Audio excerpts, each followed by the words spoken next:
নামাজ নাই, কুরবানি নাই। যেই ব্যক্তি নামাজ পড়ে না, যেই ব্যক্তি নামাজ পড়ে না, কুরবানি তার কোনো সফলতা আনবে না, কুরবানি তার জন্য সফলতা বয়ে আনবে না। নামাজ নাই, কুরবানি হবে না তার, নামাজ ছাড়া কুরবানি হবে না। এটাই ধারাবাহিকতা। ইন্না আতাইনাকাল কাউসার ফাসাল্লি লিরাব্বিকা ওয়ানহার। নামাজ আগে, কুরবানি পরে। আর আমাদের সমাজে এমন মানুষ আছে নামাজ পড়ে না কিন্তু লক্ষ লক্ষ টাকা দামের কুরবানি ছাড়ে না, এমন আছে কিনা বলেন? তার মানে কি?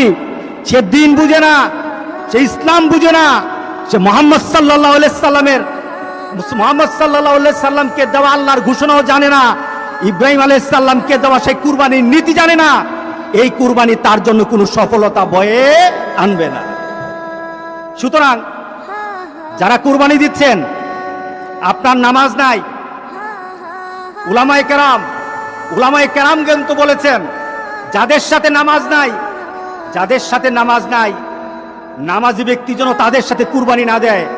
কারণ বেনামাজির কুরবানি হবে না। আপনি 7 নাম দিলেন, 6 জন মানুষ নামাজ পড়ে, একটা মানুষ নামাজ পড়ে না, বিপদ কিন্তু হয়ে গেছে, বিপদ কিন্তু হয়ে গেছে। কারণ 6 ব্যক্তির অংশটা কিন্তু আরেকজনের সাথে সংযুক্ত হয়ে আছে।